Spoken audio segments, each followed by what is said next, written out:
being covered up by Vice President Lyndon B. Johnson. I researched this for a grand total of about 7 hours over the course of 2 weeks.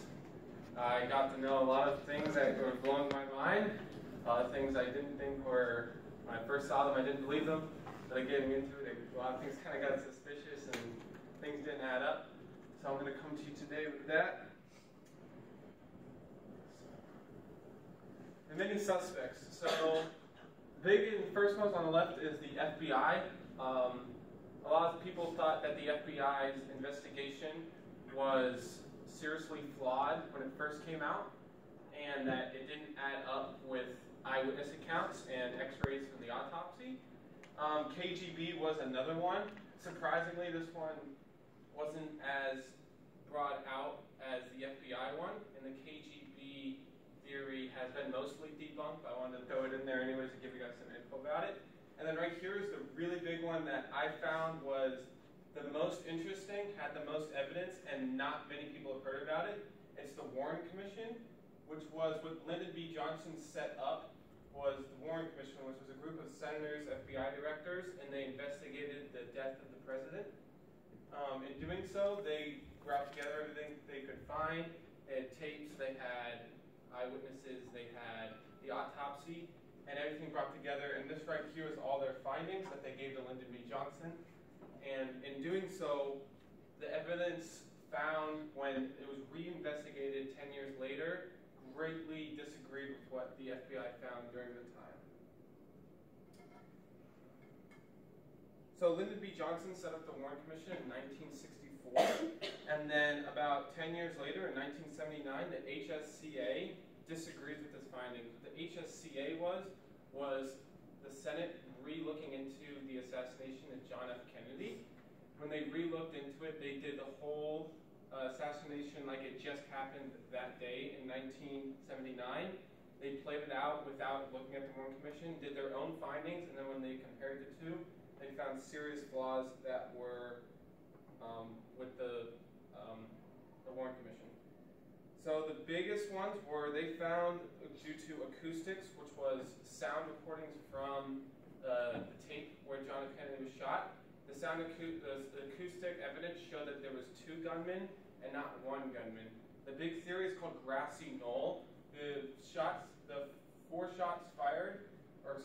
shots fired from the building, which where Oswald shot from, was the ones that they originally found, but a 4th shot that they found using the acoustic recordings, actually they pinpointed coming from a grassy knoll that was further down the road, and that one is actually thought to be the one that was fatally shot him in the head.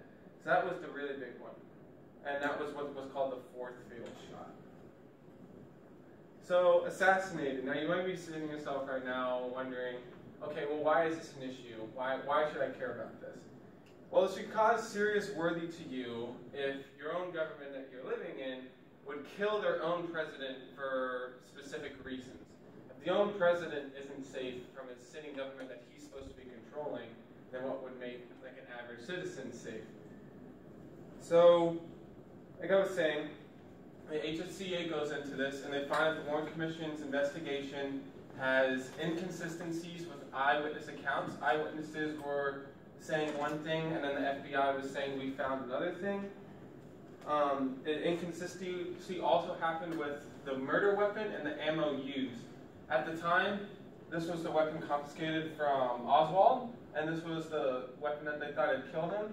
But actually, when they looked at the autopsy, they found that the ammo that this weapon fires, the caliber was too small for the bullet wound that was actually in his head. So that's why the 4th shot from the grassy knoll would make more sense, because if there was a second gunman that was never found who shot a different weapon, then that would make sense why the bullet wound didn't match the weapon Oswald used. Also, there's the Zapruder film, which was actually the film that caught the grassy knoll. This was probably one of the bigger films and pieces of evidence that would prove the grassy knoll theory, because it actually captures the shooting and when they did in 1979, when they traced the bullet trajectory, they found that it was almost impossible for Oswald to land the shot he did from his position. So they would the probability of Oswald shooting Kennedy in the head from where he was a very difficult shot and very low probability, whereas from the grassy knoll, the probability made a lot more sense, and it would have been a lot more easier for Kennedy to be shot from there. So why would John F. Kennedy be killed by his own government? Why? So still to this day, it's unknown, which is a big reason why a lot of people don't believe in this whole conspiracy, because there's not good evidence pointing to why his government would kill him. But most people believe this because John F. Kennedy was a very non-traditional president. He was almost kind of like how Donald Trump was, except the people loved him a lot more, I feel like, because John F. Kennedy really cared about people, but he didn't always listen to what politicians and senators would say. And a lot of people think that he was actually set up to be killed by either the U.S. Senate, were the people who agreed to it, or Lyndon B. Johnson himself, who disagreed publicly a lot with what John F. Kennedy used to do. So witnesses and eyewitnesses accounts at the time disagreed with what the FBI put out, and also a lot of people had footage and cameras confiscated at the scene when it happened.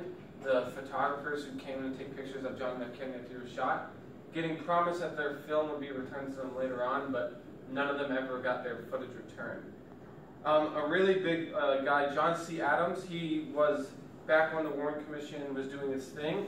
He was a senator at the time, and he said he predicted that John F. Kennedy's death was going to be the greatest and grandest of all conspiracy theories in American history. And that was literally like 2 weeks after the time. He was already saying this is like things aren't adding up, which I thought was really interesting. Another senator, U.S. Senator Anthony Summers, he said this in 1988, which was a lot further down the line, but he said during that time, the Warren Commission was set up at the time to feed entertainment to the American public for reasons that are not yet known. So U.S. senators sitting 20 years later said at that time, the Warren Commission was simply set up to give the American people faith in their own government, that they wouldn't just kill their own president. I thought was interesting. So I have a short video. It's just live coverage. I think it's interesting to watch. It's live coverage of my fellow Americans. It's live coverage of at the time when Kennedy ask not was killed. What your country can do for you. Ask what you can do for your country. All FDC stations, a hotline bulletin in 10 seconds. Several shots were fired as President Kennedy's motorcade passed through downtown Dallas. The crowd screamed and lay down on the grass as the motorcade went by. It was not known if the shots were aimed at the president. Repeat, it is not known if the shots were aimed at the president. Here is a flash from the Associated Press, Dateline Dallas. 2 priests who were with President Kennedy say he is dead of bullet wounds.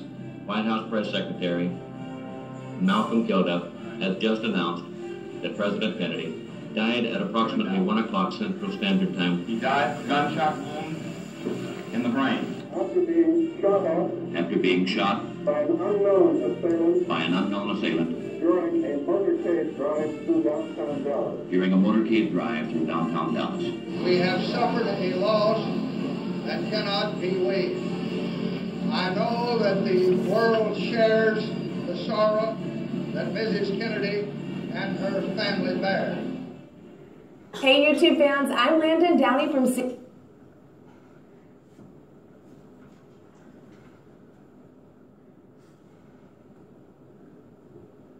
So, what can you do about this?